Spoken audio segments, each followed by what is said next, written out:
say when they see me pouring some more?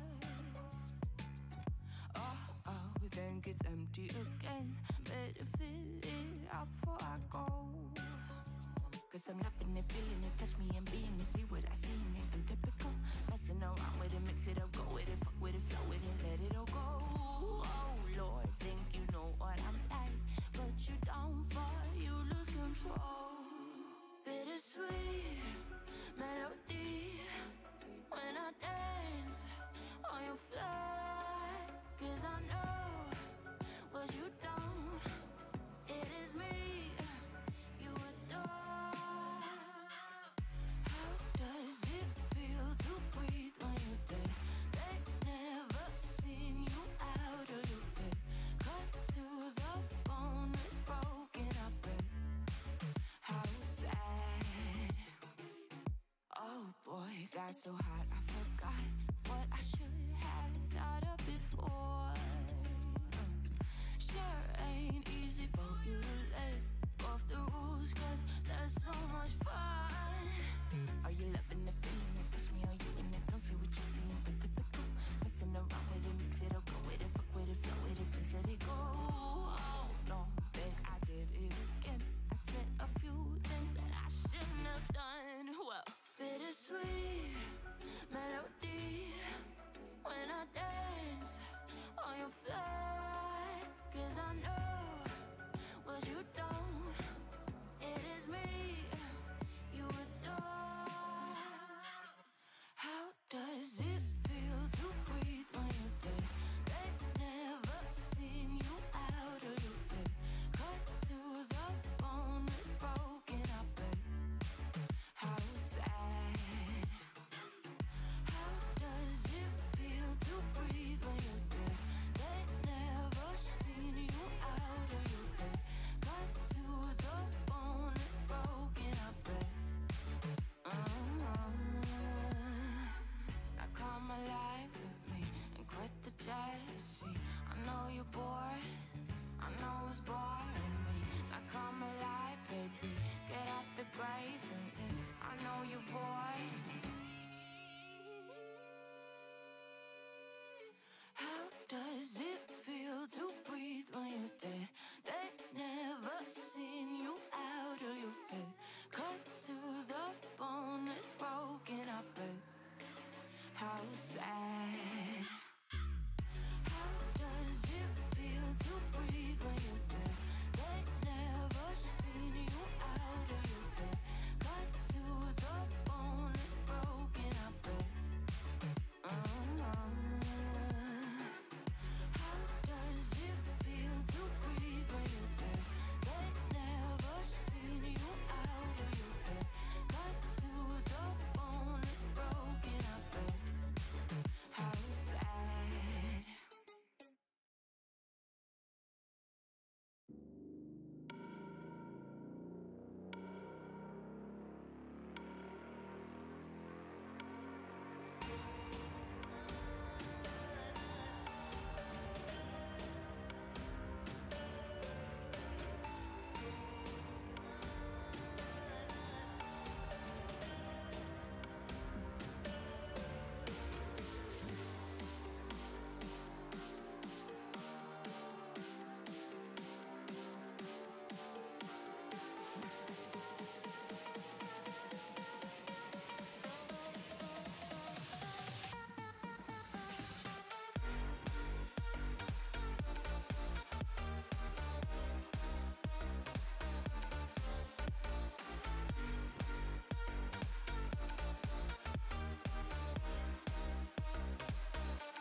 Hey everybody, and welcome to the LevelNext Challenger Series Wildcats Smash Ultimate Tournament, brought to you by University of Arizona and Shamrock Farms. Rockin' Protein.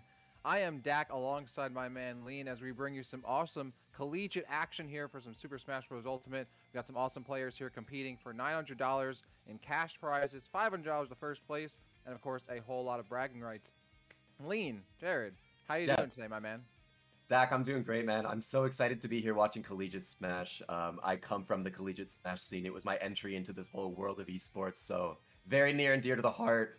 We got a beautiful sunny day here in Vancouver. No complaints from me. How about you? Yeah, man, it's a beautiful Hackensack, New Jersey out here as well. The weather's beautiful. So like I said, it's great to be inside and play some Smash. So I'm looking forward to this. We have some awesome players here who have made it through the bracket and, like I said, are competing for some cash prizes. And of course, we want to shout out here LevelNext, bringing together all these collegiate players, an organization that wants to mix the best of sports and esports and do some awesome stuff for the collegiate Smash and collegiate esports community with officially licensed leagues, huge prize pools, and of course it's open to all students. If anyone you're watching, you're out there, you want to get in on the action, you want to check out rallycry.gg/levelnext. And this is a Challenger Series event, which is, an intra-college tournament series. You have a collaboration with the athletics department to these schools and the LevelNext and student communities. So it's a great collaboration between all these different schools, organizations, and players, and that's what makes collegiate esports great. It's so beautiful seeing the school get involved with this at the most granular sort of on the floor level. I love to see the students getting a chance not only to compete with each other and to continue to get better, but also to have those high stakes, have that pressure. And the next shout out we want to give while we're talking about LevelNext is, of course, a big national competition coming up. If Smash Bros isn't quite your jam, or maybe you love Smash, but you're also a FIFA enthusiast, a soccer enthusiast, or football, depending where you're from, we do have a big competition. So lace up those cleats and grab your controllers because registration is now open. There is 50 big ones on the line here, $50,000. Like we said, a national title, and yeah, that's speaking of pressure and stakes, $50K. Open to all American, US-based college students at four-year colleges. So make sure you register now at levelnextesports.com/sign-up. Yeah, I know all my college roommates, they all played FIFA. They would all be super down for that. But we talked a bit about LevelNext. We talked about the big national FIFA competition. But let's talk more about today's tournament. We have the bracket here for you all. And here are our players, our last three, the top three here as we go into the upper finals, lower finals, and grand finals. C-Doom, Marks, and Layla and How. Yeah, this is going to be an absolutely fantastic top three because obviously these are the last players remaining. But considering character matchups, C-Doom, a random character select player. We have a me player in Marks. So this is already going to be a really, interesting bracket here because these are matchups that we have no idea what they're going to be in terms of one player literally playing random, but also Mies really are volatile as well. And Leyland, I think, is a bit of an unknown here too. Yeah, you're totally on the mark here with winners finals especially. It'll be interesting seeing which me we do end up seeing, which move set on which me, obviously a huge factor, and typically I would assume matchup specifics in terms of what moveset maybe you want to use. You don't have a way to prepare that because you don't know what's coming up against you in any of these games here. So C-Doom definitely coming in with the the big kahuna energy, trying to instill a little bit of fear, like, hey, I can play any character in the game and make it work. So we'll have to see if those Miis are ready for that. Definitely a wild card because also sometimes random players might end up just specifically picking a character outright because they have so many different matchups they can go for. But it looks like we're going to be jumping into this game very quickly here. The players are ready to go. I'm excited for this because C-Doom versus Marks, I don't believe they've actually played each other in tournament, but they do attend similar tournaments in the Arizona area. Just recently attending a tournament on the 9th where they both placed top 8. C-Doom, I believe, in that one took 9th, but Marks got 2nd. They didn't play each other, but of course, two players who did very well for themselves in that event. They've been playing a lot recently, so I'm looking forward to see what they have. Ganon versus me brawler. Definitely going to be a slobber knocker of a first game here. A lot of fist flying, maybe some sword play if those smash attacks come out. Let's get into it. PS2. I have to imagine this is, of course, a random select pick because I wouldn't think that you would pick Ganon intentionally against any of the Miis, really. So This is a character that you really got to know your stuff, especially against me Brawler, who another volatile pick can kill very early, even on heavier characters. So it'll be interesting to see how careful Seadoom plays this matchup. For sure, Dak, and we're seeing already a lot of back and forth early, but Mark's coming out strong, getting 110% on the board already. This Ganon is nearing kill percent. And, oh, confirming out of the shot put into the back air. Oh, Wi-Fi, that's impressive. This is going to be super difficult for Seadoom now because playing from behind his Ganon already is a tall task, but you can see Marks is cutting off a lot of these jumps in neutral. The shot put confirmed is right on target. So Seadoom has their work cut out for them. And you can even see how Marks is getting in close and able to avoid a lot of these hits, getting out of what would-be confirms, and avoiding a lot of these pokes that Seadoom's throwing at him. Absolutely, and a little bit of nickel and diming right now, 98% on Marks. Using the uppy, though, that flying axe kick to get back safely and get a little bit more damage on this second stock. It's all bonus now. Seadoom kind of favoring the platform just a little bit here to avoid these linear approaches from Marks. Is able to land another back air. They've been able to work in these back airs very vividly. And then the Nair catching Marks off guard as they return from the ledge, getting themselves back in the game. But here comes a huge string from Marks to rack up the damage. That up to the extension on the platform was beautiful. Ledge trap scenario. Ganon, not a character that likes being on ledge. And the suplex coming out, that's a quick, big amount of damage. But both these two characters, man, they can make it work. They can pop you off the side of the stage into the blast zone super early. And speaking of the blast zone, that's where Ganon's fallen down to. One stock left. Yeah, Seadoom trying to avoid the shot put. It unfortunately went way too low to recover. So it's you know, die if you do, die if you don't situation there for Seadoom as they try to get back in. And now it's a massive advantage for Marks as they're continuing to try to force this game plan of getting Seadoom towards the ledge and rack up damage as they're in the air. Forward tilt leading to a tech scenario and actually reads or catches the jump out of the neutral get up there. Very beautiful from Marks, and we're just seeing a ton of pressure. Ganon can't land. Yeah, this is a classic for Ganon as well. Finally landing that forward air, and a lot of these, you know, wizard kicks are just not landing at all. Marks is already scouting them out a lot of time and giving themselves so much room. That axe kick, beautiful, and now Seadoom is gonna have to avoid the shot put and cannot do so. A quick two stock there for Marks.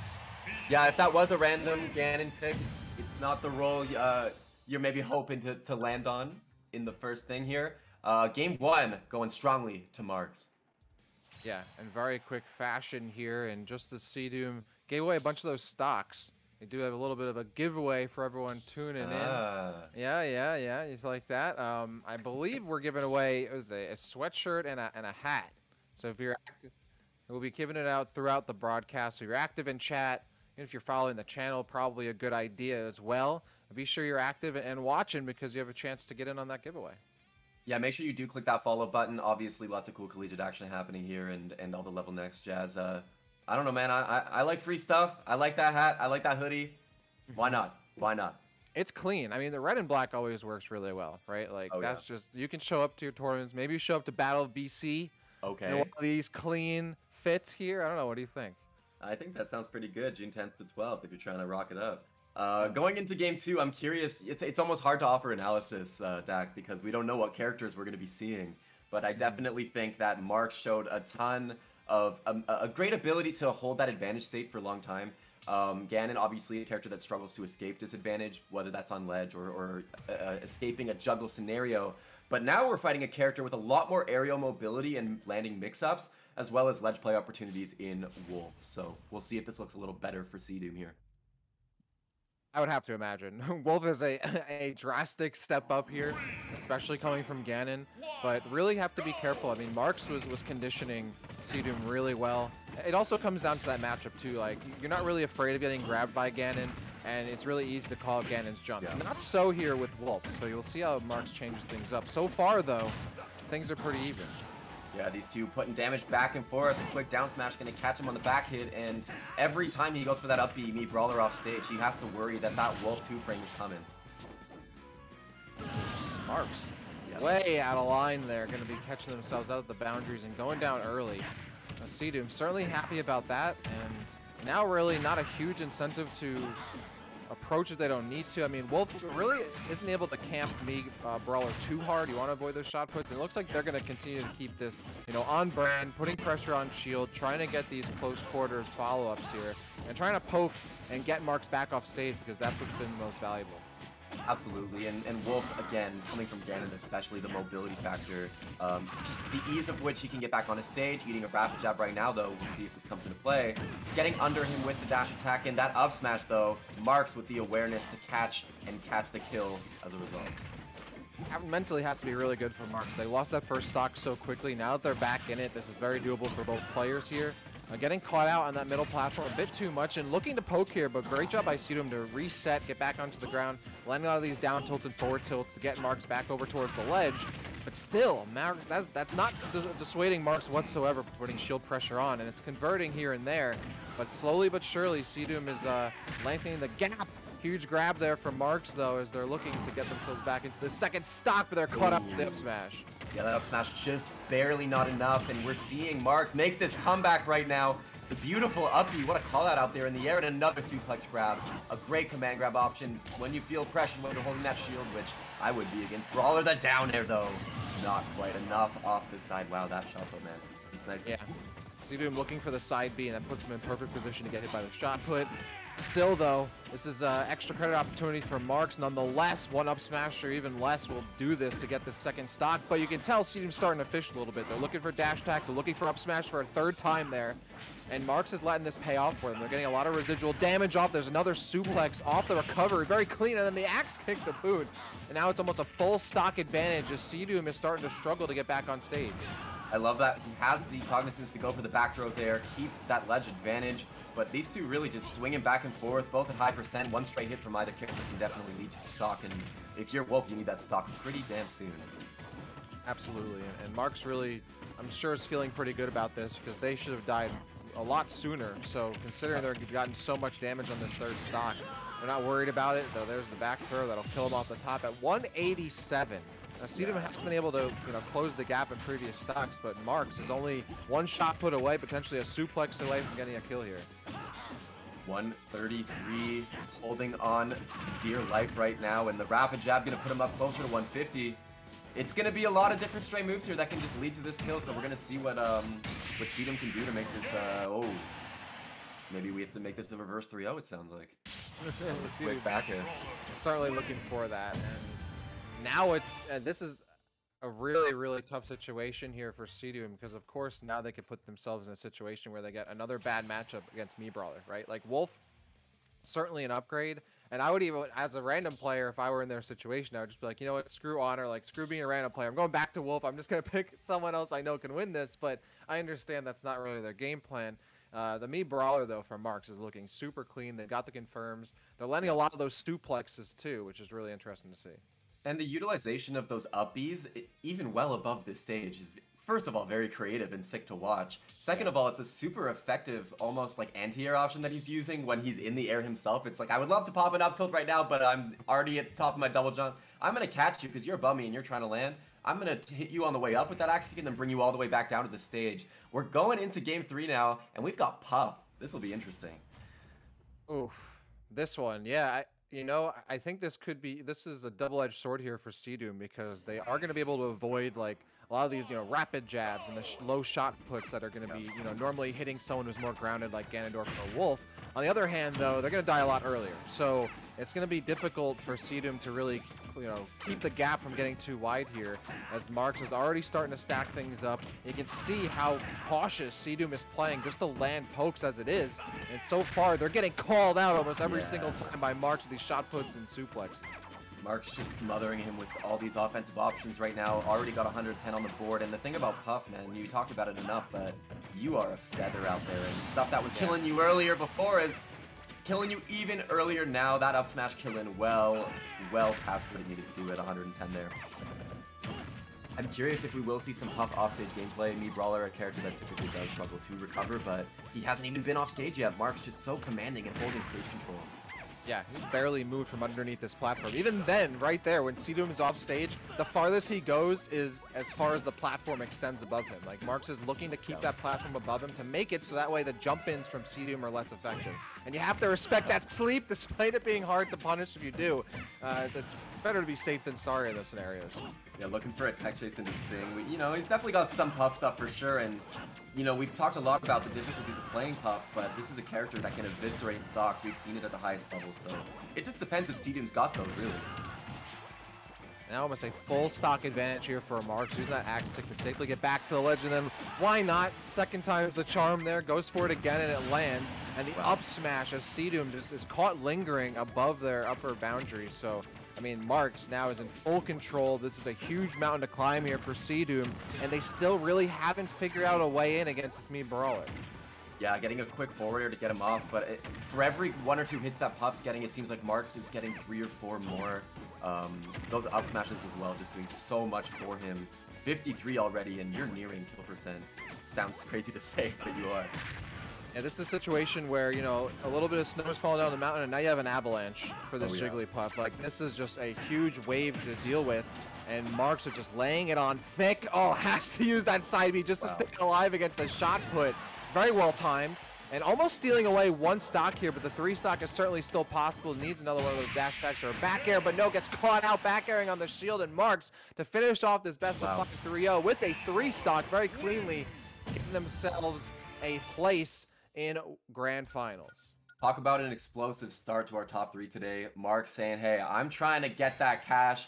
I'm trying to take this to the next level. You can play any character you want, and he literally did play any character that he wanted there. But I'm going to stick with my tried and true, and he made it work. So you see on the bracket there, a quick 3-0 for Marks.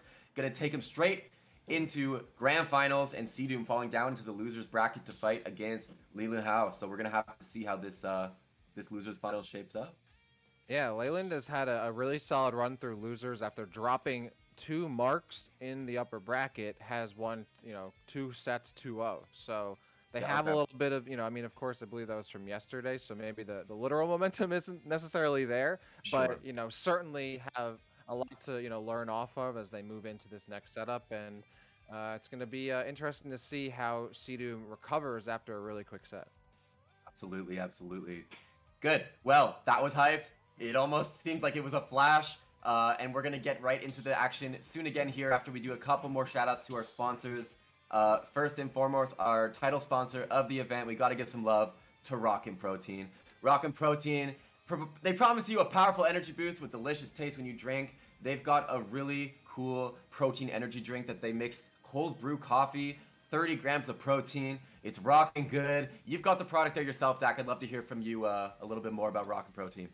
Yeah, man. I mean, you got some awesome flavors like vanilla, you got chocolate, you got strawberry. I personally have vanilla and strawberry here with me. So you got a little smorgasbord of flavors here. And as you said, this is, you know, the cold brew coffee, a lot of protein packed in there. It's University of Arizona's official protein drink as well. And of course, we don't want to miss out on other sponsors. We have Vantage West Credit Union. This is all brought to you by Vantage West Credit Union. Banks own you, but you own us at Vantage West. It is federally insured by the NCUA, and they're very proud to be helping us out here at the LevelNext Challenger Series. Thank you, Vantage West. Finally, we're going to jump into the last sponsor here for right now, Papa John's Pizza. If you don't already know Papa John's, I don't know what you're doing, but Papa John's is fire. That garlic sauce is deadly in the best way possible. I honestly don't have anything else to say. Smash the competition, snag yourself some Papa John's, and get 20% off your entire order with promo code YPJ20. That is YPJ20. Get some pizza, man. Saturday, you know, have a special night in by yourself. Cozy little night with some Papa John's. Maybe some NBA basketball and some Smash. Yeah, man. There's a lot going on this weekend. I mean, you got Genesis, you got this, you got Coachella, you got NBA. Really? Like it's wild out here. And I wish I had some Papa John's as well. I have some awesome Rockin' Protein here, and I don't have Vantage with me as well. But like I said, I got the strawberry, I got the vanilla, so I'm gonna be getting myself all proteined up here with Rockin' Protein as we jump to a quick break. So don't go anywhere. More of the LevelNext Challenger Series Wildcats Smash Ultimate Tournament is coming your way after this quick short break. LevelNext is back, and this time we're heading to the pitch. Grab your controller, lace up your cleats, and get ready to score some goals, because we're playing FIFA 22. This is perfectly placed. What a goal this is. If you're a college student who plays FIFA 22, you're gonna love this. We have $50,000 and we want to give it to you. Registration runs March 29th to April 19th. And did we mention it's free to enter? A masterful performance. The competition action kicks off April 23rd as players battle for the glory on their quest to the National Championship match on May 28th. What a lovely strike! Oh my goodness! So if you think you're the best FIFA player in college, have what it takes to rep your school, register for a shot at glory and a piece of the $50,000 prize pool.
And we are back with your Wildcat Smash Ultimate action with LevelNext here.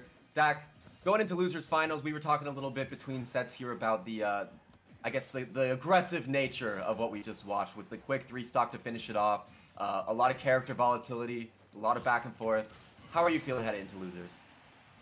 Yeah, man, I think I'm still collecting my thoughts considering how quick it went, but I'm sure Marks is feeling pretty good about it. It was a quick 3-0 against Sea Doom. Their Me Brawler was looking on point. They're looking poised to take that $500 grand prize, and I don't blame them. I mean, they certainly worked hard for it. Now it's up to Sea Doom to see how they can, keep things consistent against Leyland. As we mentioned, we don't really know too much about them except that they had a pretty solid losers bracket run, so I'm interested to see how Sea Doom makes those adjustments considering they are a random player. So it is hard to kind of stay consistent with that in mind. I mean, they kind of got a bad, role in that first series we saw. They got Jigglypuff, which, I would say lately has been rising in the meta, but still a character that has some hard matchups, especially Me Brawler. Yeah. And they got Ganondorf. So, maybe if they had gotten Palu and Joker and Pikachu or something like that would have been a different story. So we'll see. It honestly could come down to luck of the draw for them. And it's looking like the draw has given them on the other side a Luigi main, or at least a Luigi being chosen here from Leland. We did see in the preview briefly that they have selected the character. Obviously, Luigi, a character who himself is so polarizing, a character of so many highs and so many lows. But the matter of fact is this: if you get hit once by this character, you're taking a lot. If you get put off stage against this character, his ledge trapping is scary. There's a lot of real scary disadvantage situations against Luigi. And speaking of disadvantage, he himself has a lot of excellent get-out-of-jail cards in that down B. He's got that neutral air, which is an excellent get-off-me in certain scenarios as well. So we're going to have to see, obviously, dependent on the matchup, sure. But more in terms of the player-to-player matchup, I think, how Sea Doom plays around Luigi if he's willing and patient enough to play that sort of defensive, spacious game style that we need often to take down a character like Luigi. That being said, I'm sure these two, are going to come out swinging as we saw in the last set. I think there's going to be some high octane action here. So, yeah. Absolutely. So we're gonna jump back to I think. Oh, after this, excuse me. We're gonna jump right into the match. It looks like battle is about to start. Yeah, looks like it, and we'll see how this one pans out here. And it looks like, I mean, people talk about Luigi being a Shoto, but we have the actual Shoto on screen here because we got Ryu versus Luigi. Battlefield, though, this is going to be even harder to get away from that plunger, but, especially as the years have gone by, Luigi is a character that has certainly, gets a lot off of, their plunger and grab combos, but players have also been able to convert a lot off of Luigi Tornado and, side B. So it's a character that's scary on multiple fronts, and you have to, avoid tunnel visioning, avoiding their grab combos. Of course, a character that will threaten you with a couple of super crazy options, but at the end of the day, just has a very solid kit, crazy frame data on those aerials. But Ryu, speaking of intense output, this character can blow you up in a couple of hits as well, and actually catching him on the roll with an up smash into the shore, you putting on some work, looking like he at the very least knows how to pilot this difficult-to-play character like Ryu.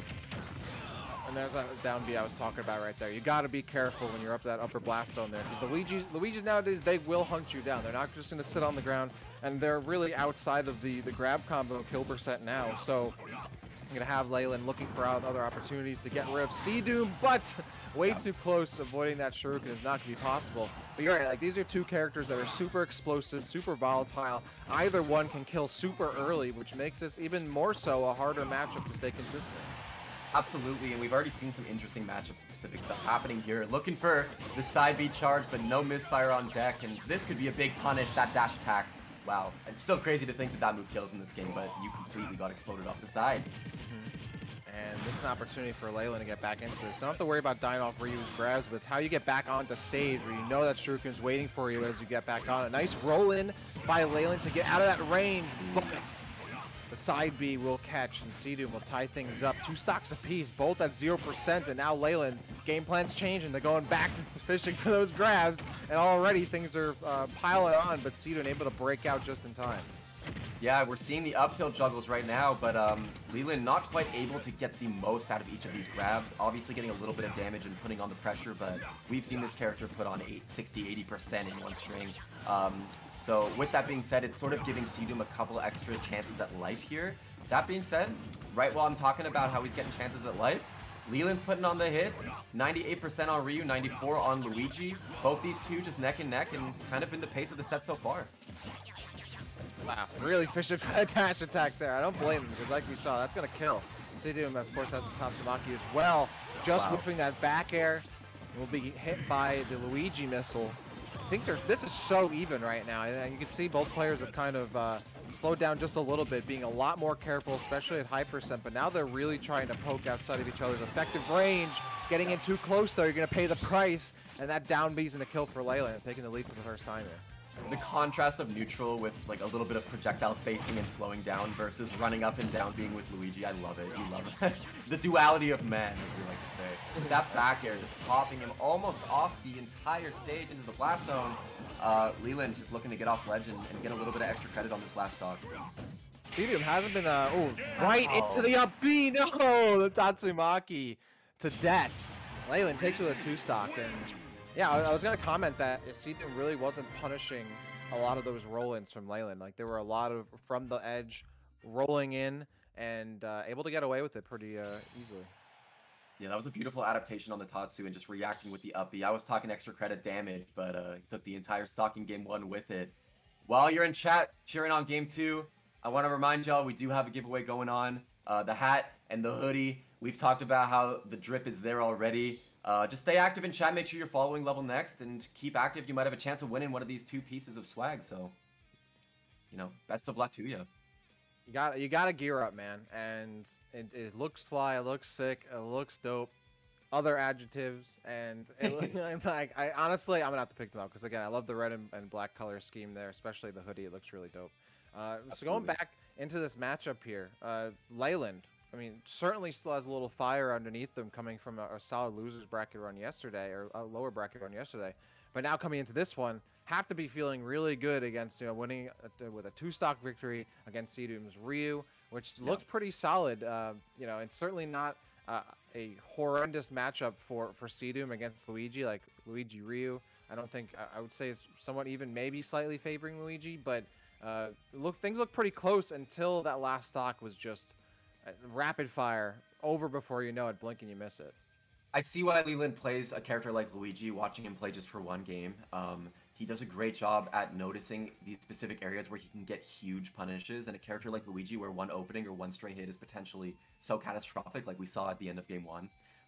Also showed some really good adaptation with catching landings. We saw earlier in the game, Seedum trying to use that focus attack to get down, and Leland was very quick to pop that down B, his only real multi-hit pressure tool in the air, to break through the focus attack. That's just one example of how I think Leland was doing a great job throughout the match of noticing what Seedum was looking to do, and as well as, Seedum, he did some really cool stuff with Ryu. He was scary. I'm not saying it would be, not ferocious, but he didn't have those Ryu optimized sort of very niche bread and butters that like you do need to practice a lot. Ryu, one of those characters like the other fighting game characters in Smash, where you have those custom inputs with the joystick. There's a little bit of extra executional barrier there. Seedum, though, just looking like a man of fundamentals. Really comfortable just kind of playing around, looking for these rolls, like you said. And if he can start to find those punishes, they're going to have a good time with it. So, yeah. Well, we'll see how this goes for these players. But of course, we want to give another big shout out to all of our sponsors that are making this Challenger Series event possible. Of course, we have Rockin' Protein here who's killing it, bringing this event to you. They've got some awesome flavors, and you can get a really sick, powerful energy boost when you're drinking that Rockin' Protein. You got a lot of protein, 30 grams of it, delicious cold brew coffee, and certainly these players are all energized. I wouldn't be surprised if they have some Rockin' Protein on their ends themselves. I was gonna say, if not the players, maybe the characters themselves. Like, the fact that Luigi can do all this with his little limbs, he's gotta be at least hitting the gym a couple times a week and getting that protein in. Game 2, though, we are on Kalos, a little bit of a wider general platform layout with those biplats on the side, and quick work coming out from Seedum, getting 50% with Pika. This is such a good role for Seedum too, because you got both Pikachu and Kalos. There's so much room now for Pikachu to work with. They're gonna die a little bit, later, as they would opposed to like Smashville or Small Battlefield or Battlefield. So a little, nicer, to avoid Luigi's grab combos here. Yep. So Seedum, again, this is one of those situations where, yeah, his fundamentals and neutrals on point because of how many characters they can play, but may not have the combos and specific advantage state stuff down, but when you get a solid roll like this and luck's on your side, they're certainly happy about that. Absolutely, and as much as Leland is packing on 90%, we did see him get called out for looking to press advantage and reverse the scenario off of ledge. See him showing some early adaptations here in game 2. The down B, though, will catch him off of ledge, and not enough to kill, but definitely getting close. Both of these players able to abuse their multi-hits as much as they can, and that's what they're going to use to trade with one of each other as well. They have those opportunities to try and win that engagement outright, especially when they're in landing situations. And Seadoom not going to let Leyland get back to the stage at all. Another down air connects, and now it's a massive lead here for Seadoom over a stock right now with 2 stocks at high percent. Seadoom now looking to stack on some more extra credit. We've talked about adaptations a good amount, but finally pulling the trigger and getting off stage to punish that side B. Obviously, not every character can do that. It's a little bit dependent on what role Seadoom gets, but Pikachu, if not the best, top 5 in the game at doing this. And going for another downer, gets the sour spot, but still sets up a great pressure scenario off stage. Yeah, I love that Seadoom is calling out that Luigi missile almost every single time there. The dash attack, though, crosses up on the shield, and Leyland, the turnaround up B will connect. Still a big gap here for Leyland to try to make up. And you can see as a result, Seadoom is taking this very slowly, looking for those pokes with the Thunder Jolt, and trying to make sure that they're not committing and getting too greedy against a character like Luigi, who could certainly turn the tides very quickly.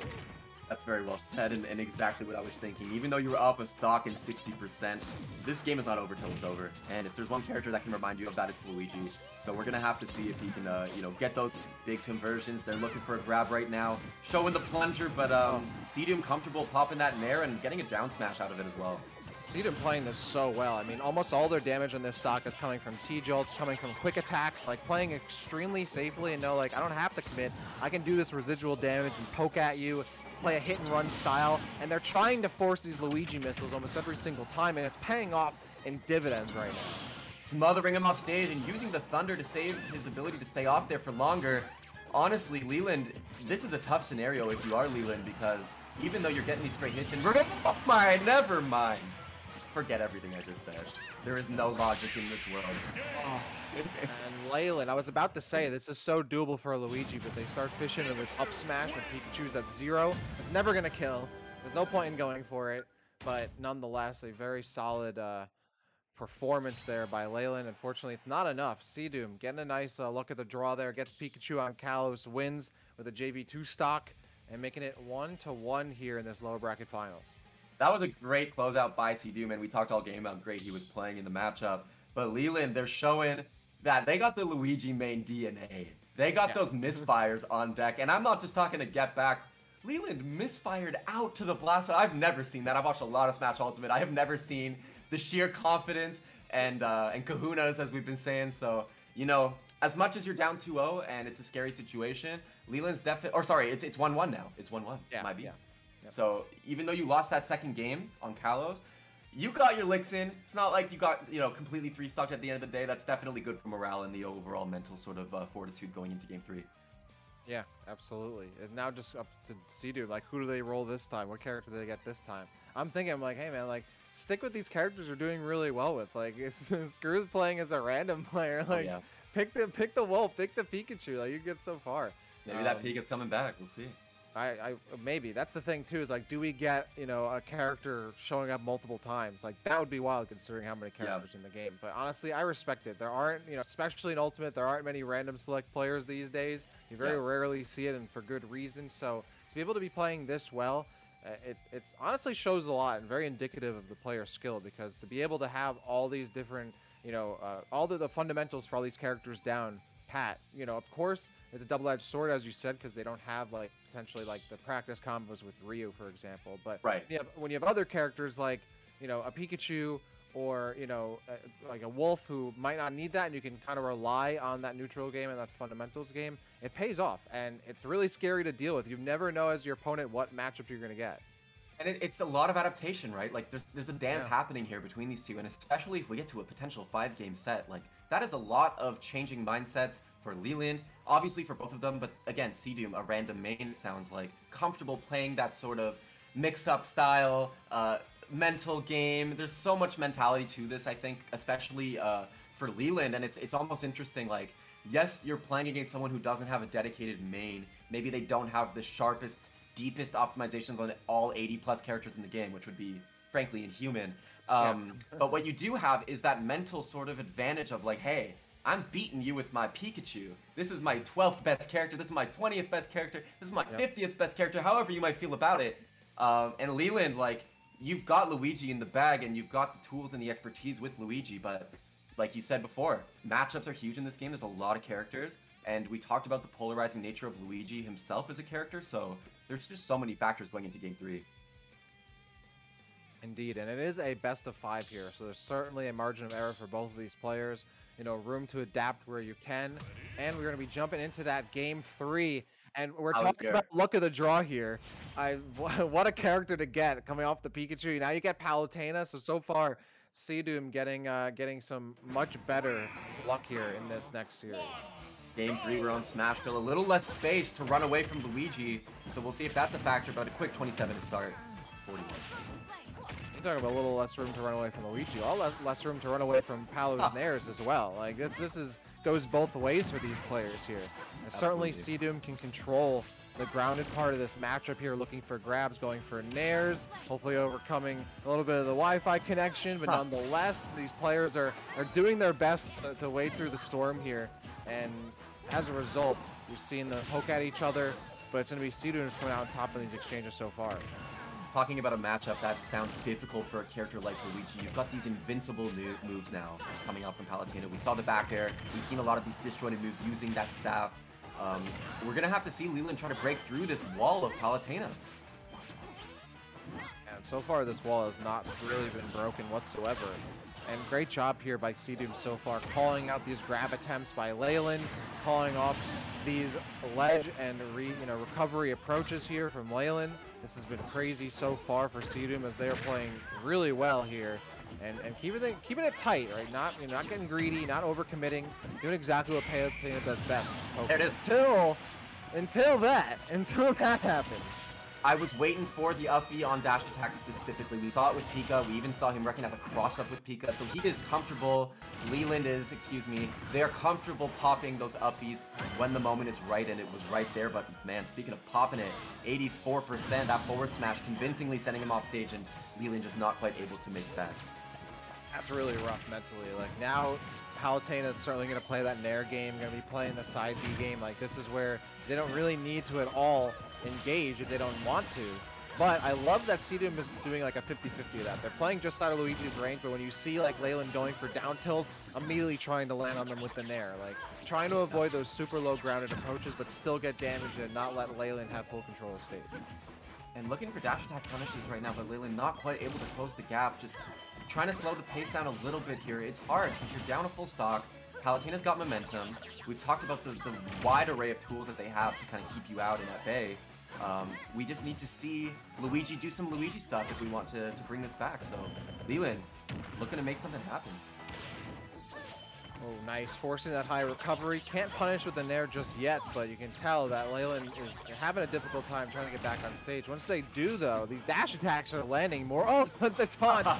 I wish we had gotten that. I mean, that would have, we still would have had a game to play here, but very rarely does that land, and I respect going for it. Absolutely.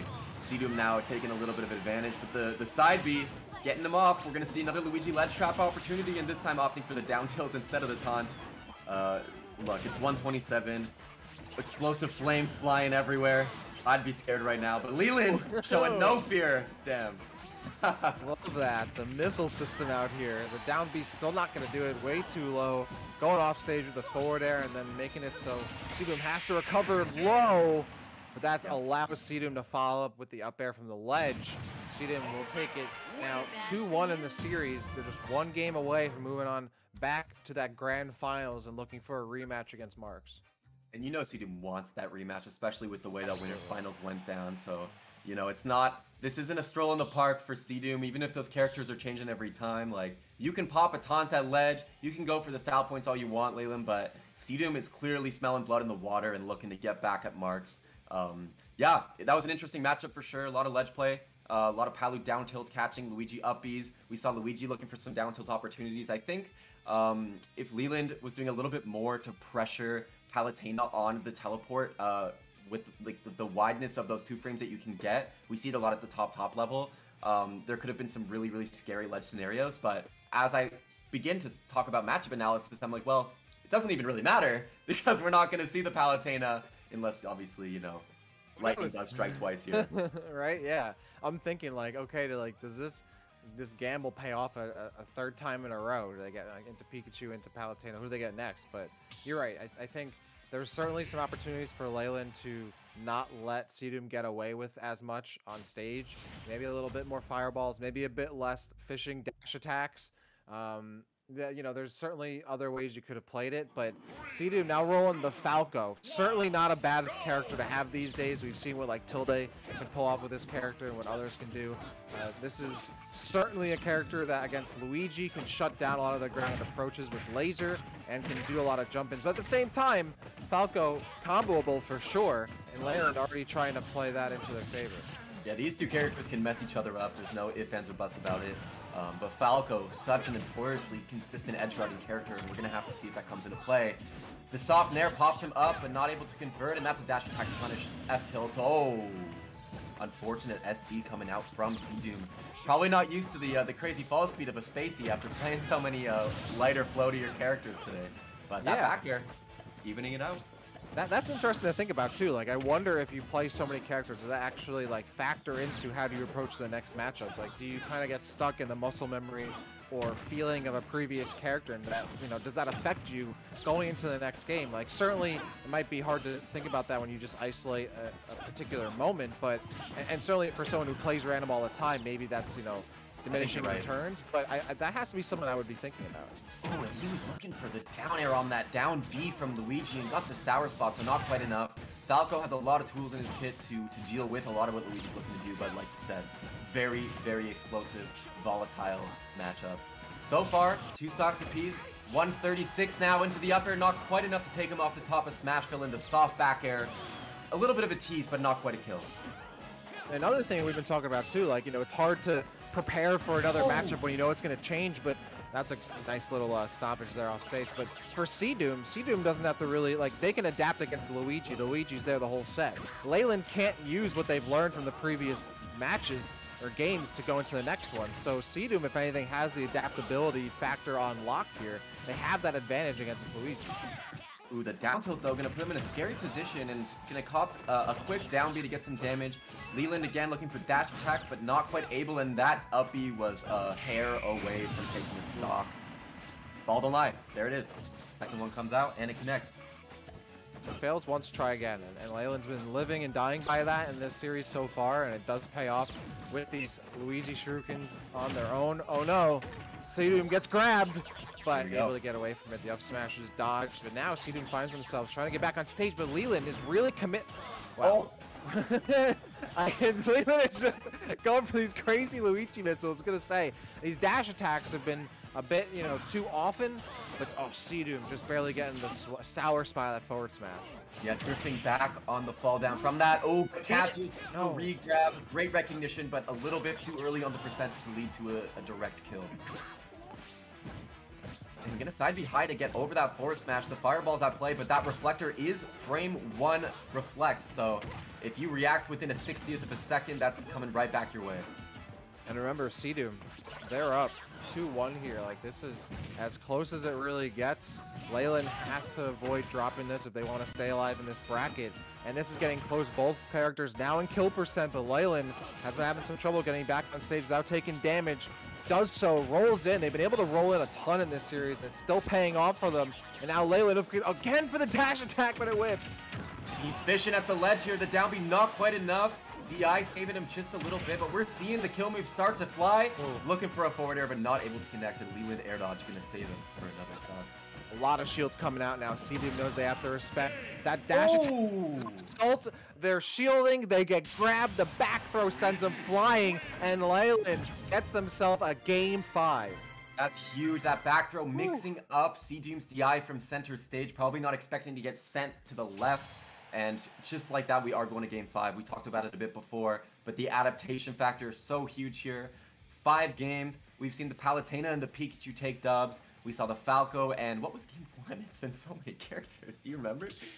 Oh, wow. Ryu. Ryu, thank you. Yeah, So we've seen a good mix of character archetypes, of places on the tier list, but the Luigi has remained a constant, and Leland's surefire bravery and confidence, we've seen it with that crazy misfire there again at the end. No shame, no fear. Yeah, not a traditional Luigi player, as we've seen. And yeah, now I'm thinking again, who does Seadoom get here? Like, oh, don't be like Dr. Mario or Little Mac or something, because they've had such good luck in this series. Ryu, Palutena, Pikachu, and then the Falco. Like, that's really solid odds. Like, those are all great matchups and characters to have against Luigi. Still, Leyland, I mean, I think Falco probably at this point might have been like, you know, one of the harder matchups for Seadoom in terms of Luigi, because you have that combo ability, a bit more of a linear approach. The recovery is a bit more, you know, easily to deal with as Luigi. So I think that definitely factored into it. But Leyland has been playing really consistently. Aside from fishing a bit too much with the dash attack, has had really clean and solid play. And again, yeah, like you said, the Luigi missiles, that's a scary X factor that you have to respect, and you might not even have time to respect, and you end up just blowing up as a result. Between the amount of misfires and I guess the calm, patient nature in which he's willing to react to something like a committal dash attack and pop that up B. We've even seen him react to cross-ups with it. Leland is no stranger to popping stocks.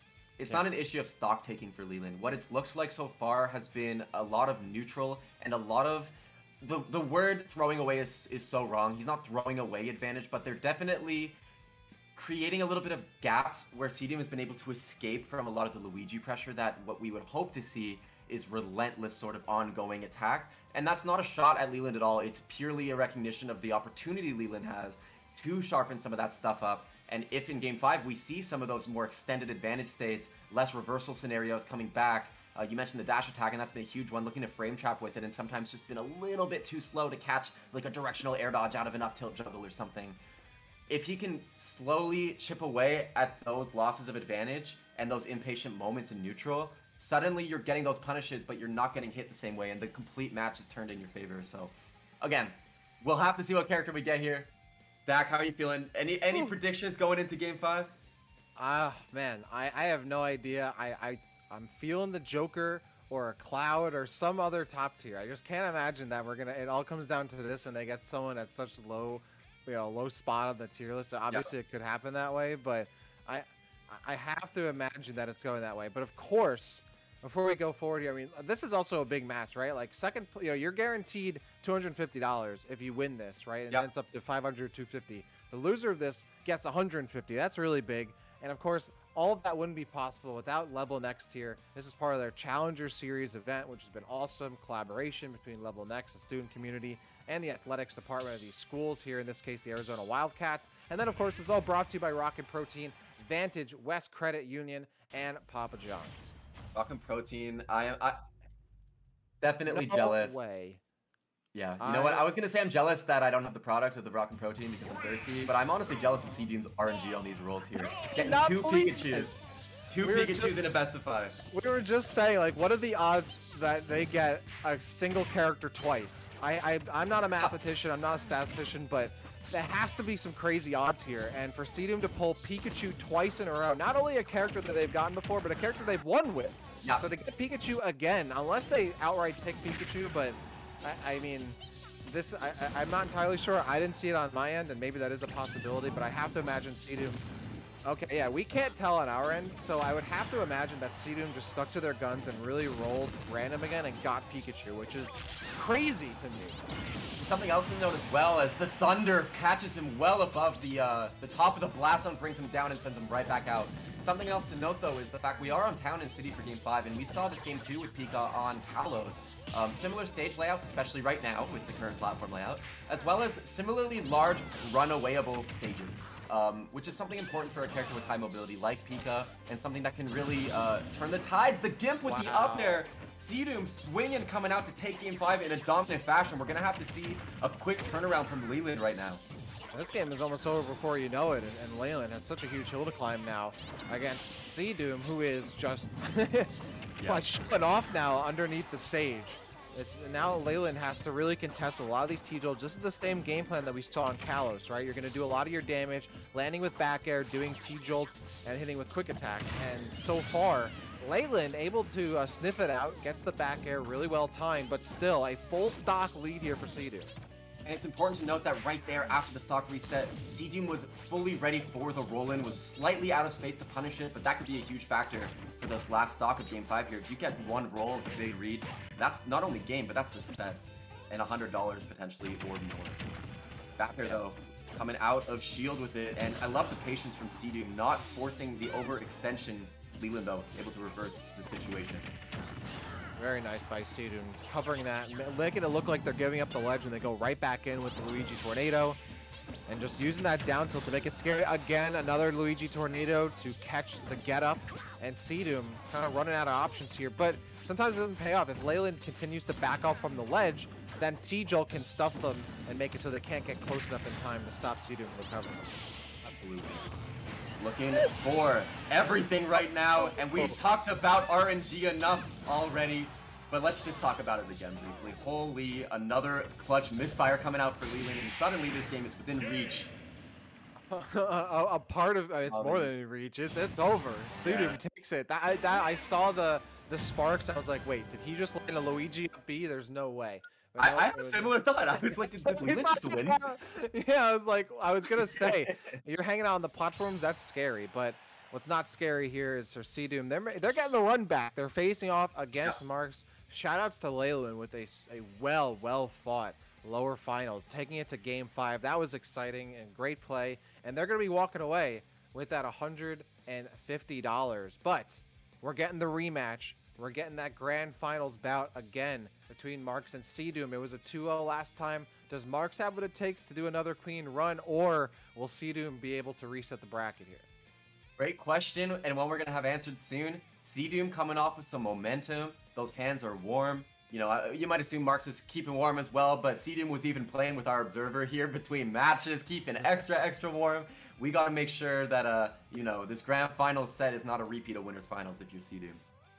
Well, we'll see how it goes down. Don't go anywhere, folks. More of this Wildcats Smash Ultimate Challengers Series brought to you by LevelNext and the University of Arizona is coming your way after this break. Don't go anywhere. LevelNext is back, and this time we're heading to the pitch. Grab your controller, lace up your cleats, and get ready to score some goals, because we're playing FIFA 22. This is perfectly placed. What a goal this is. If you're a college student who plays FIFA 22, you're gonna love this. We have $50,000 and we want to give it to you. Registration runs March 29th to April 19th. And did we mention it's free to enter? A masterful performance. The competition kicks off April 23rd as players battle for the glory on their quest to the national championship match on May 28th. What a lovely strike. Oh my goodness. So if you think you're the best FIFA player in college and have what it takes to rep your school, register for a shot at glory and a piece of the $50,000 prize pool.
say when they see me pouring some more?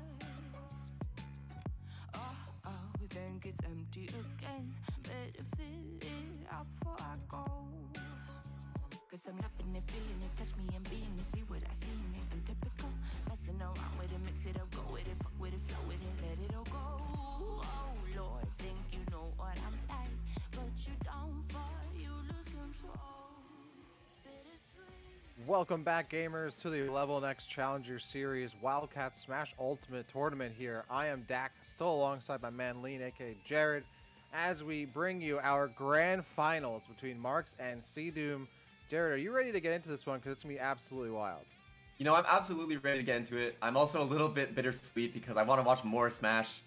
So hopefully we get a nice, maybe a reset, maybe a 5-game, set here. We'll have to see if C-Doom can bring the adaptations. But before we talk too much about the match at hand here, we want to read through and tell you a little bit more about our sponsors. First and foremost, and we've talked them off already, but they're the team behind a lot of what's happening right now, LevelNext. They are an organization who mix the best of sports and esports to create a new college esports community. They've got officially licensed leagues, huge prize pools like today, open to all students, doing a ton for the collegiate space, creating opportunities for these kids to get the practice, level up, and of course compete for some high stakes here. Students, you can join the school community page and compete in tournaments yourselves on the LevelNext platform. That is rallycry.gg/LevelNext. And this today is a Challenger Series event, which is a college tournament with the Arizona University, the Wildcats Smash Ultimate Extravaganza. This is a big one. Shout out to the athletics department with the school, the student community, and of course LevelNext for making this happen. Dak, can we talk about some soccer now? Yeah, man, speaking of big ones here, the national comp here for the LevelNext FIFA 22 College National Championship. Registration is open, and you want to register because there's $50,000 on the line for this prize pool. An incredible amount here for FIFA 22. $50,000 on the line. It's a national title event, and it's open to all U.S. college students and four-year colleges. Make sure you register now at levelnextesports.com/sign up. Don't miss out. You don't want to, because that prize pool is not waiting for you. It's waiting for whoever is going to sign up, register, and become the champion here. This is a huge one for the collegiate scene. Don't miss out, because it's going to be awesome. You know, Dak, I just graduated, but I think I might have to re-enroll just to be eligible for, right? For this 50 big ones. Lastly, for y'all watching right now, the giveaway is happening. Free LevelNext merch, hat, hoodie. You know the drill by now. Make sure you follow the LevelNext Twitch account that you're watching the broadcast on right now, and make sure you're active in chat. Not only for the giveaway, but we want to send some love to these players. This is grand finals, a lot of money on the line here, a lot of pride and bragging rights. So we're gonna get right into the action as soon as we can here, Dak. How are you feeling about C-Doom coming up against Marks? Yeah, man. So we were talking about this, between games right here, and we were curious, like, okay, like C-Doom, do they really get Pikachu twice in a row off the luck? It wasn't. They are a Pikachu main, aside from playing random. So they went intentionally to Pika in that last game to try to make sure they can close things out on the right note. So I mean, we kind of had a little bit of a giveaway there because in the lobby we can see that Pika is their their player icon, so that kind of gave it away a little bit, but. We were talking about this, right? Like, you want to make sure when it's all on the line that they're going to get the character they want. And in this matchup here, I think Marks actually had picked Ryu outright, but I saw the random from C-Doom, so they got Lucina, but I believe the Ryu was not a random pick. Well, it might not have been a random pick, and it's looking like he knows at least some of these command inputs. The red fireball coming out strong, and he's converted into 62 quick %, looking for something off of the parry. Yeah, I would have to imagine. I mean, me, Brawler, and Ryu aren't super similar characters, but they definitely have a lot of similarities between them. And I would think that some of that could transition over here. No shot put available, but they also know how to play against Ryu as well, as we saw in previous matchups. But yeah, Marks now. This is going to be certainly a closer game than they might have expected against C-Doom here in their Lucina. A couple key matchup points that we're going to see pretty quickly here. First of all, the offstage edge guard factor. Lucina, one of the most consistent and safe edge guarding characters. Getting guarded off of the stage there with a Tatsu leading into the first kill. But Ryu as well, as I was about to say, very explosive. Has a lot of ways to mix things up on your shield and in neutral. It's scary. And Lucina, equipped to deal with it, but it's really going to come down to player versus player. Lucina does have a couple multi-hit options to deal, you know, with focus attack, but otherwise does have to respect it. That down tilt I was about to mention is going to be huge in this matchup. You know, use to ledge trap, you can use the poke and neutral with it, and it's really great at establishing stage control. And of course, you know, you're dealing with fireballs, dealing with Tatsu. Down tilt can also be used in those situations as well, but Seadoom at very high percent here, going to be dying soon if they don't have something to say about it, and Marks looking like they're about to take off another stock. We see a sweeping kick, some fireball action, but the up tilt reversing the scenario, 149 to 0, 2 stocks apiece in game 1. Seeing a neutral come out, the Tatsu, but no punish, and actually leading into a tilt and a Tatsu. Another kill for the Tatsu, man. We're seeing it. Yeah, Marks now feeling super comfortable here. You can tell when they start to slow things down, like, all right, let's throw out these fireballs. Let's punish Seadoom for jumping in neutral. And they've been able to land quite a few of them, but they're also getting in really close. They want to get those confirms off the tilts, as you pointed out. The fireballs come out again. They're also looking for grabs as that comes in, because you can tell Seadoom very comfortable throwing out forward airs, throwing out jabs on shield, and Mark's going to make him pay for it. For sure, ooh, the jab block. Looking for something big, but wow, what a sequence of events there at the end of game 1. A jab lock, into a neutral get-up mix-up, into an eventual kill. Marks and the Ryu gonna take game 1 here at Grand Finals. Seadoom, feigning death for quite a long time there, and just laying down as much as they could, which paid off pretty well for the most part, but eventually you do have to get up and the game will force you to. So, yeah, that's a pretty big one there. 4 Marks. They had that Ryu in the bag, the Lucina. Certainly not a death matchup at all for Seadoom, but Marks had him all covered on all fronts.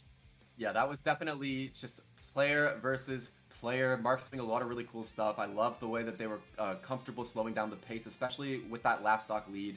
A lot of fireball play, a lot of jumping fireballs to catch jumps or to pressure on the platform. It was a very nice extended pressure, using the full horizontal width of Pokemon Stadium 2 to their advantage. I'm curious now if Seadoom's just going to go straight to the Pikachu, or if we're going to see something else.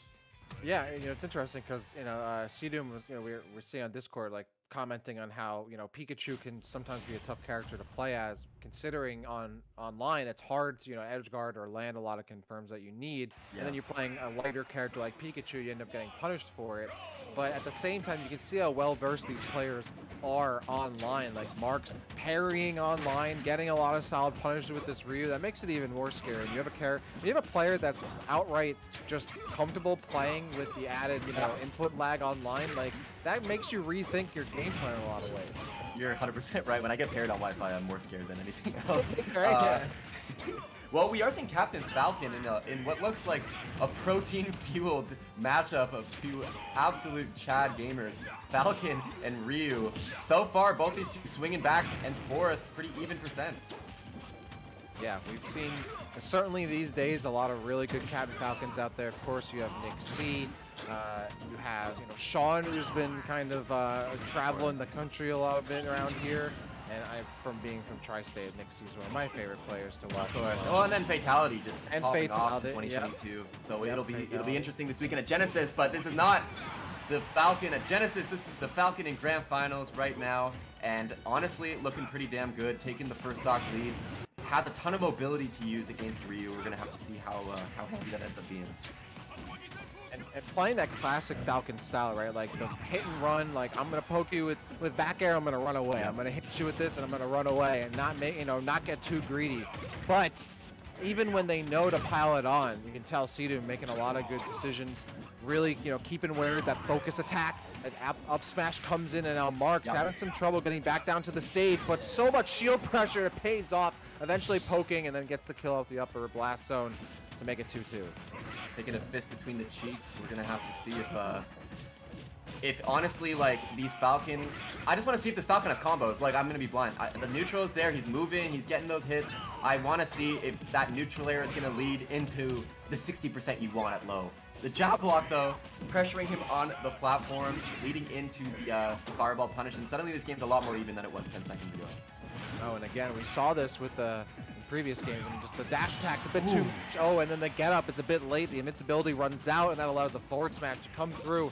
and a very solid kick to the face kills them. But no, you're totally right here. I mean, Seadoom's landing hits in neutral, but the advantage state isn't necessarily there. Like, they're not getting these longer strings. I mean, certainly it's a bit harder against Ryu, who can break out here and there, but that's one of the big parts of using Falcon is you want to get those strings in. You want to push your advantage as hard as you can.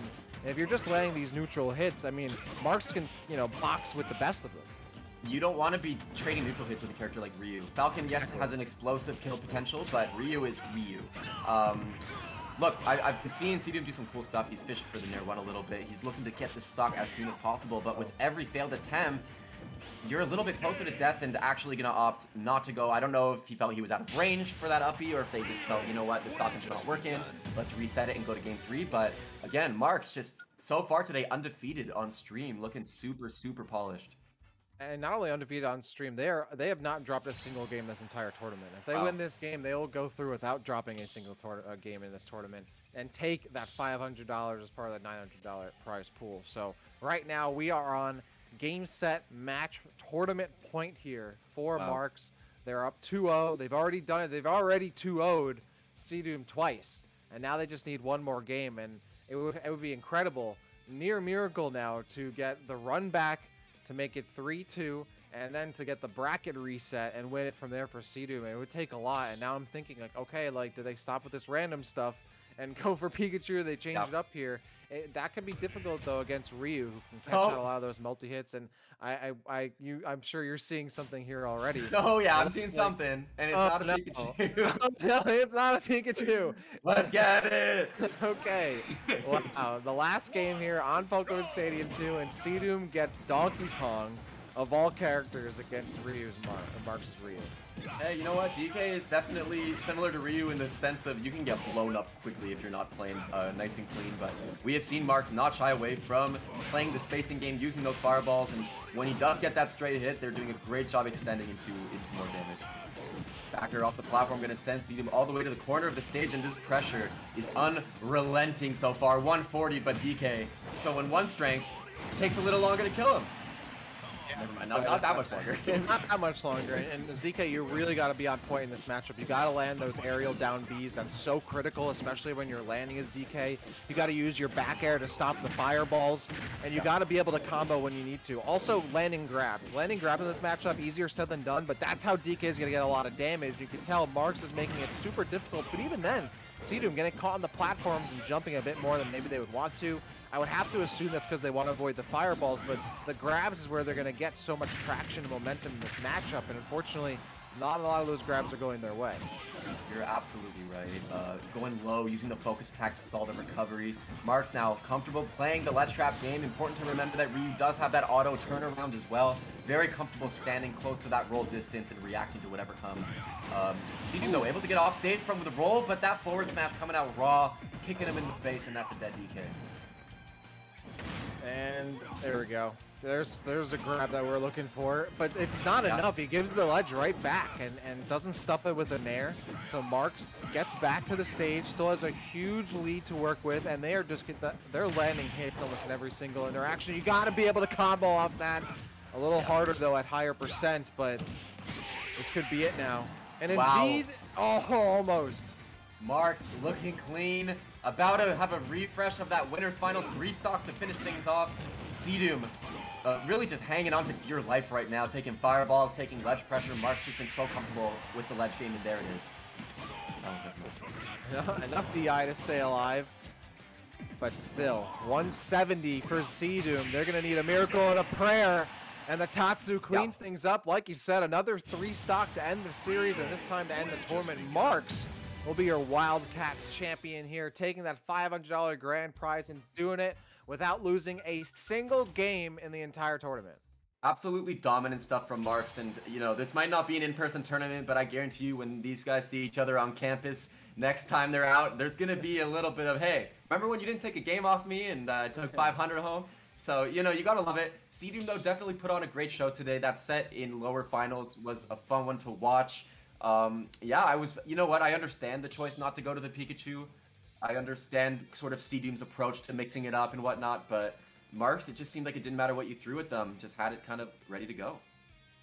Certainly, and we have a lot here ready to go. Of course, we still have a huge weekend of Smash action, but we first want to give you one more opportunity here. Make sure you get in on this giveaway. If you're not following the channel already, if you haven't been active in the channel already, well, here's your last chance to get yourself some awesome LevelNext apparel, that hat, that hoodie, all looking clean. It'll certainly look clean on you, so make sure you jump in and get in on the action, get in on that giveaway before time runs out. I might just actually get in the chat right now, I'm not gonna lie. Yeah, See if I jump can in get- real quick. Actually, it's not a bad idea. Commentating and chatting at the same time, love Yeah, it. right. You can do it. You can do it. And one more time here, of course, we certainly want to shout out all of our sponsors that made this possible. Rockin' Protein. They've got the 30 grams of protein that you're looking for, that real cold brew coffee, and all of that awesome clutch time, power up energy, that endurance boost that you're looking for to get you through a long bracket. Shamrock Farms Rockin' Protein has all you need in one single bottle, so make sure you check them out. You know what, Dak? Like when it comes to Rockin' Protein and protein drinks and supplements in general, they're so important, especially like you mentioned with the nature of Smash tournaments. We're out there oftentimes for 8-10 hour days even. Hard to find food sometimes. These are a great thing you can just toss in your bag, have on you throughout the day, and they'll come in clutch when you need a little bit of a pick-me-up and get that protein and potentially some caffeine in you as well. Next, we're jumping over to Vantage West Credit Union, sponsoring today's event. Vantage West Credit Union, look, banks own you, but with Vantage West, you own us. Federally insured by the NCUA, especially if you're college age, you're getting into your adult years, you're trying to think about managing your money, your credit a little bit more, learning a little bit more. The people at Vantage West got you covered. You know, thank you so much for sponsoring the event and supporting the Smash scene and the collegiate scene as well. And I'm gonna toss it back to you to talk about Papa John's, Mr. Dak. Yeah, man, thanks so much. I'm glad to, get cheesy and hot with it because Papa John's certainly is doing so, and shout out to them for helping put this tournament on and sponsoring this event. They're smashing the competition out here, and you can smash the competition by snagging some Papa John's. Make sure you get 20% off your entire order with promo code YPJ20. That's YPJ20 to get 20% off your entire order with Papa John's. Make sure you get in on that because why not? I mean, after you've had a long event, you've guzzled down some Rockin' Protein, you saved a little bit of that money that you just won in the event. How don't you treat yourself to some Papa John's? Sounds pretty good to me, Dak. Well, it's been a tight 80 minutes here of high-octane Smash action. We saw a great variety of characters. We saw a very close losers final set, and we saw some very exciting, dominant 3-0s on the winner side today. What was your favorite moment today? Wow, that's a hard one because some of these sets went by quick and other ones really, stayed and welcomed us. I would say, honestly, I think once we saw that Pikachu come out Game 5 in the lower bracket, we're like, oh, this is real. Like, money's on the line and they're going to be playing their hearts out. That was an awesome moment, and honestly, that Game 5 was really great. That entire series was really great. But even so, I mean, Marks, 2 3-0s, 3 stocks to win both of their sets here on broadcast. I mean, that's nothing to shake at. So, shout outs to all these players. I had a lot of good moments there. For you, what was your favorite moment? My favorite moment, it had to be Leland with the side Bs. Like it was the first one we saw where he actually got the kill and they popped the side B and whew, beautiful stuff, poetry in motion for sure. Dak, it's been a pleasure. It's also been a pleasure to get to meet you. This has been really fun. Where can people find you and what do you want to shout for yourself? Hey man, well first of all, I mean right back at you, man. This is awesome. I hope we get to work together again very soon with some great, awesome Smash collegiate action here. Of course, shouts to the production team as well. We've got some great people in the back with the 1s and 2s running it. We're doing the easy stuff. They're doing the hard work, so we really appreciate that. You can find me at Daxity_ on Twitter and Twitch. Play Smash, a bunch of other games as well, and yeah, looking forward to the summer. Smash is upon us as well, so maybe we'll run into each other at some upcoming events. I'm hoping so. And speaking of upcoming events, I have to give a shout out to my team at Gallant Gaming. Kevin, if you're watching this, I love you very much. Gallant, we're a huge upcoming grassroots events organization on the West Coast here up in Vancouver, and we're running Battle of BC 4 June 10th to 12th. So if there's one thing I can plug to y'all, it's sign up for Battle of BC. We've got top talent coming from the globe. We've got top Japan. We've got the I almost spoiled something. I'm glad I didn't say that. We've got some top talent from Europe. And a lot of other stuff coming that I can't spoil. You got to be there. It's going to be sick. We've got a basketball side event. We've got a ton of other side events going on. The whole building after party shebang. And of course, I've been Lean, aka Jared today. You can follow me directly at LeanYVP on Twitter. Well, it's been a fantastic afternoon of Collegiate Smash. There's more coming your way tomorrow as well, but for now, this has been the LevelNext Challenger Series Wildcats Smash Ultimate Series event here. It's been an awesome day of Smash action. Thank you all for tuning in, and we'll see you next time. Have a great one. Peace. LevelNext is back, and this time we're heading to the pitch. Grab your controller, lace up your cleats, and get ready to score some goals, because we're playing FIFA 22. This is perfectly placed. What a goal this is. If you're a college student who plays FIFA 22, you're gonna love this. We have $50,000, and we want to give it to you. Registration runs March 29th to April 19th. And did we mention it's free to enter? A masterful performance. The competition kicks off April 23rd as players battle for the glory on their quest to the national championship match on May 28th. What a lovely strike. Oh my goodness. So if you think you're the best FIFA player in college, have what it takes to rep your school, register for a shot at glory and a piece of the $50,000 prize pool.